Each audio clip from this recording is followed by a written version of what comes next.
તળાજા શહેરના લોકો ઉભરાતી ગટરથી પરેશાન।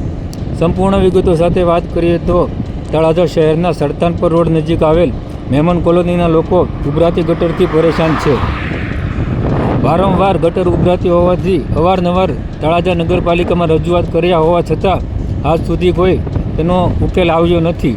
જો કોઈ ઉકેલ નહીં આવે તો પૂર્વ નગર સેવિકાના પુત્ર ફિરોઝભાઈ પીઠોડિયા દ્વારા ઉપવાસ આંદોલનની પણ ચીમકી ઉચ્ચારવામાં આવી છે।